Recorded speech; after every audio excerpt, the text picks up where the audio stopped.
Hey guys, it's Emil.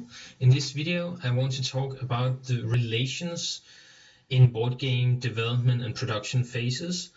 This is because while you can look up the different length of how much time you have to estimate for production and pre-production and shipping and all these kind of things, one of the more crucial aspects is the relations between these different phases that you go through. And while this small scheme I've made here doesn't really tell you anything about the length of the different phases themselves, what I will focus on is the relations and how these relations and the changes can affect each other.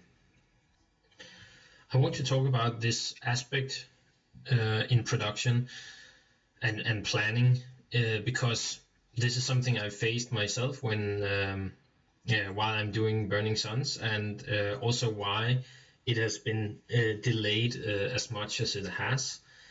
And I also think this is a crucial element in why many Kickstarter productions, they actually fail to deliver on time. It's not so much because people necessarily underestimate the different phases of production, but because they often underestimate the relation in these different phases. So development is where you start to write down all your different ideas, and you do the first prototype components yourself, and so on and so forth. You start the testing somewhere early in development, and keep developing and testing throughout a fairly bit of time, and then you might have some production of several prototypes and send them out to other people for testing, and you will be able to test for a long time. But at some point you will of course start to contact different freelancers for illustrations and layout and so on, and that's what I call the pre-digital production, where all the contract stuff and searching for freelancers, and where you pitch the different ideas to freelancers and they agree and sign whatever contract you may have made with them. The digital production is where they start to submit drawings for you, and you accept whatever they come up with, and at some point it will actually make the final art. And you do rule books, you do cardboard print setup, and all these kind of things during digital production. And during this period, you will of course also look into quotings from different manufacturers, and that's what I call the pre-production. It's quoting, it's a setup, it's the contracts between you and the manufacturers, it's explanation of how the production, you want the production to be, and they will estimate here and back and forth, and you will explain them how you want the different setup to be, and so on. And you then run into the production itself, where they start to maybe sculpt some things from your 3D drawings or whatever it might be. They might print things, and of course for molding, and they start the big printing production at some point. And after that, of course, we go into shipping. They ship it to wherever in the world it has to go. So that's the phases themselves. Here's some pointers about the relations that I think is very very valuable, and what people probably doesn't realize when they just put all these kind of charts and put the different phases in between each other. As you can see, I've tried to illustrate it, but this is of course not a definitive model.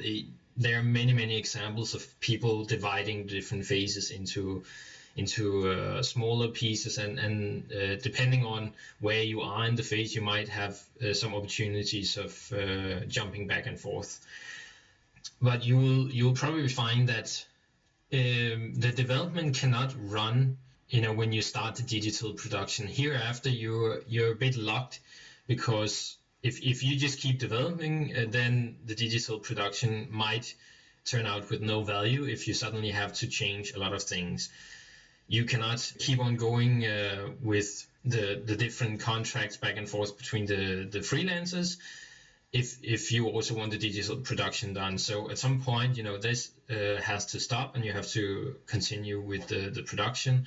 And pre-production, you cannot have contracts and setups that you don't or you're unsure of before you start the production. So production will have to follow after this one. You cannot start some of the production and so on. Payment, a certain percentage has to be paid first, and so on and so forth. And like shipping, you cannot ship before production is done. There are some of these things that you cannot really push back or push forward if you don't move the other phases, and that's where the different relations in changes come in. Because you might say that if you up here in development use one more day on development, it will just result in one more day in the final shipping date. And that I found not to be the case. There are several of these phases where the relation is not a one-to-one, like 1 day is delay is not 1 day delay in the end.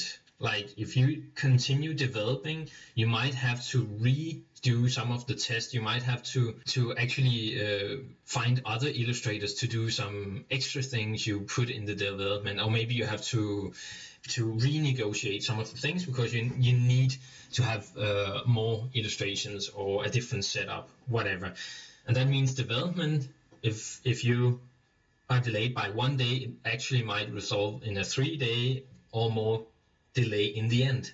While test is probably the one where you can say you can keep doing this in a very iterative way, and therefore it will not affect the production as much.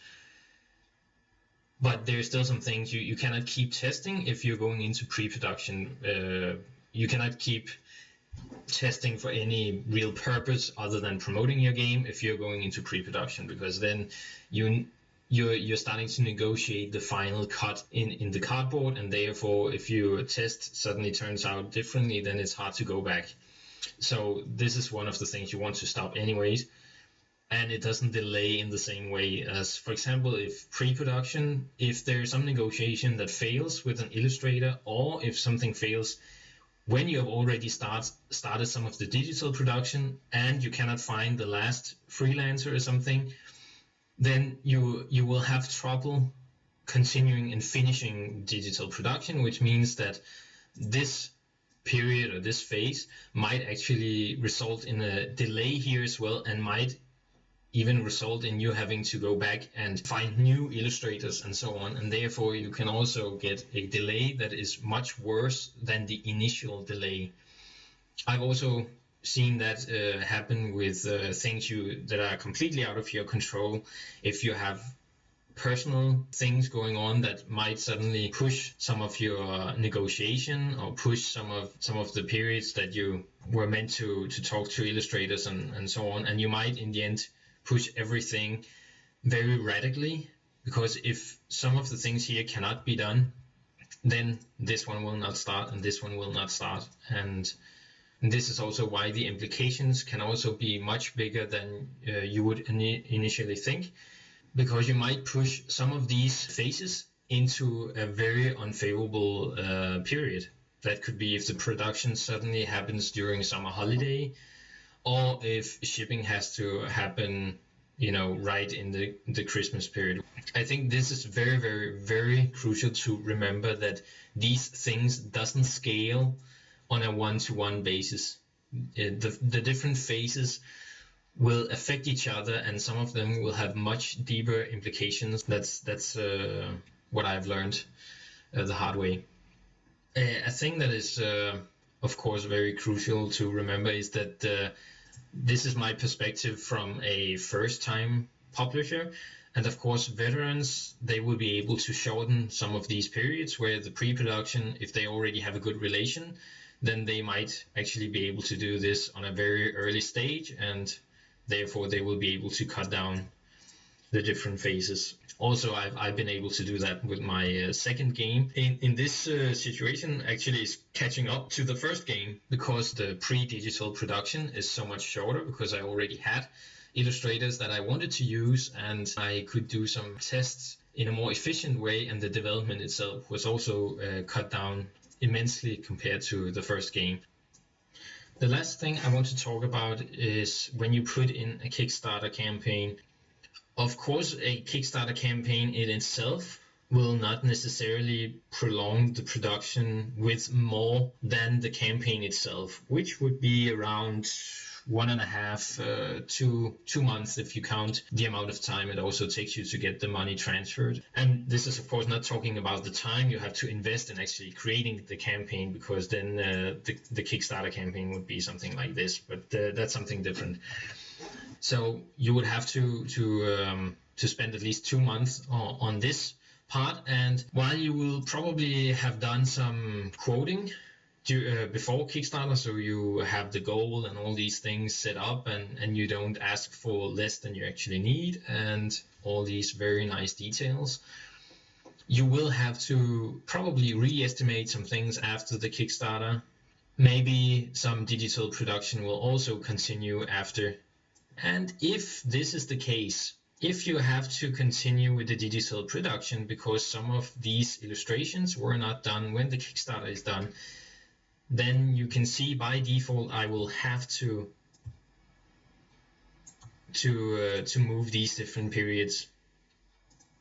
It cannot be any other way, because you cannot start production if you don't have all the different things done. That's just how it is.